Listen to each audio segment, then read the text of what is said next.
dropping set from the front steps of their temple, stronghold, fortress, and convenience store. It's the GWAR 25th Anniversary Extravaganza Concert. It all begins right here. 10 excruciatingly short minutes. But first... The year was 1980-something. Disco had breathed its last coke-fueled breath, and glam metal was beginning to show the signs of the cancerous decay that was eating the music scene from deep within its own nasal cavities.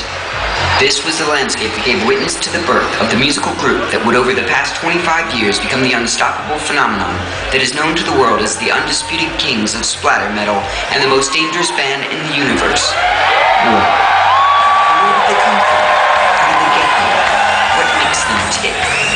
Find out tonight as we explore the ups and downs of a 25-year career in music on a very special episode of GWAR Behind the Murder.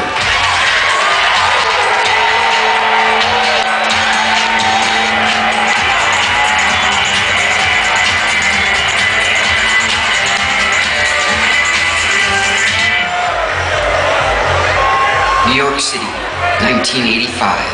An enterprising young record executive and pimp named Sleazy P. Martini was about to make a discovery that would change not only his life, but the entire world of music forever. How to make crack cocaine.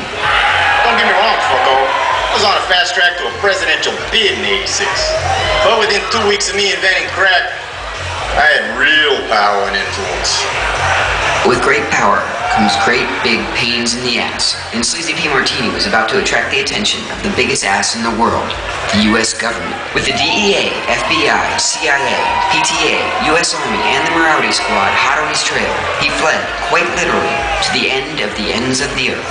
I stole a helicopter and I flew to the South Pole. And just when I thought I was home free, I was blinded by snow.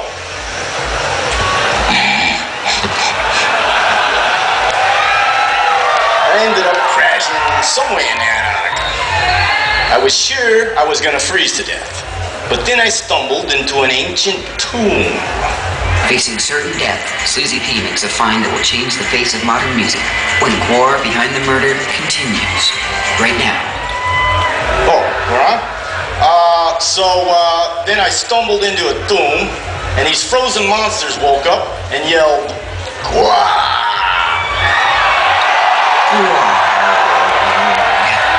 An unlikely name for an unlikable group of demigods. After GWAR scared off the army, Martini brought them back to New York with instruments and more crack, and the rock group band GWAR was born.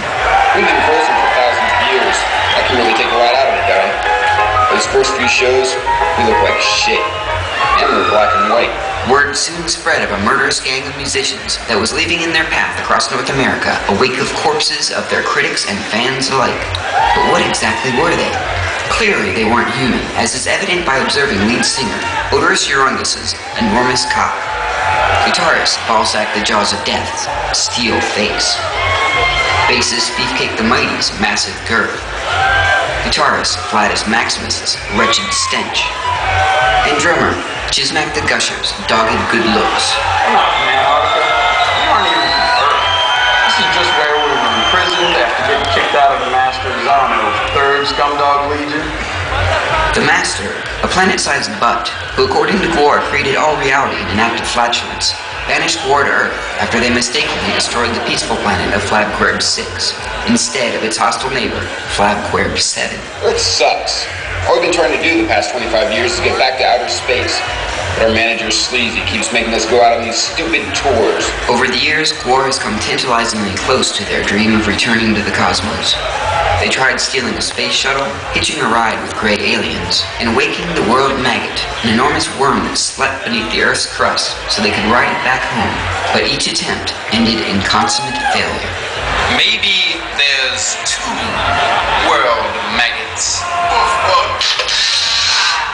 Next, on Behind the Murder, Otis's many run-ins with the law. Let me set the record straight.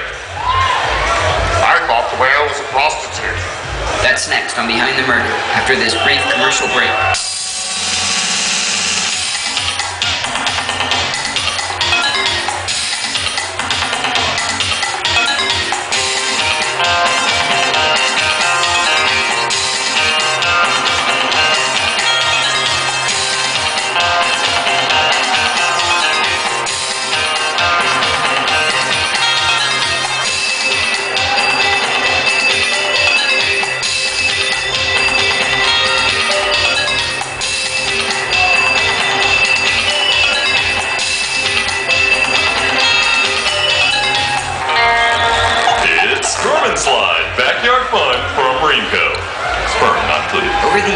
GWAR has fought a myriad of foes, both Earth-based and extraterrestrial, but their toughest opponents have always been their own kind, the Techno Brothers, Techno Destructo, Bozo Destructo, and most recently, Sawboard Destructo. Scumdog soldiers still loyal to the Master that have been sent to Earth many times to try to destroy GWAR and end their deviant ways. I hate those dicks. Why won't they just leave us alone? I mean, they're not really hurting anyone. Except the millions of humans that we mutilate nightly. And there were far greater dangers for GWAR, lurking in outer space, waiting to unleash their vengeance upon the Scumdogs. Like the near-omnipotent Cardinal Sin, a force that seeks to homogenize the entire universe into a soulless mass of bland followers who blindly serve his church.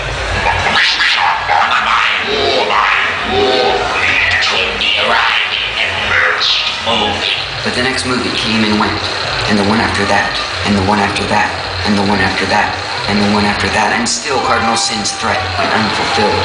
Despite the fact that they were murdering their fans at an appalling rate, GWAR's fame continued to grow. The deals kept coming in. We had the Saturday morning cartoon, the breakfast cereal, the sports drink. We even had our own line of tampons. Fortune rained down upon GWAR, but the rain clouds soon turned stormy. I was spending wheelbarrows full of 20s just to buy wagons full of crap.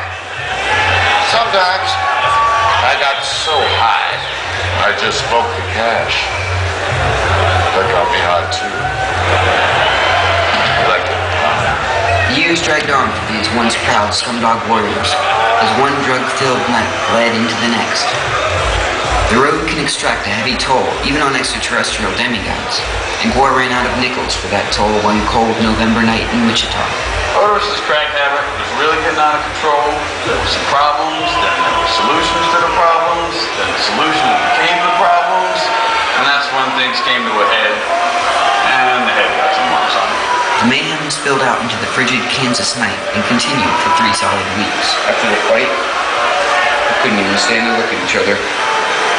I didn't even want to play music anymore. I had to find something else to do. That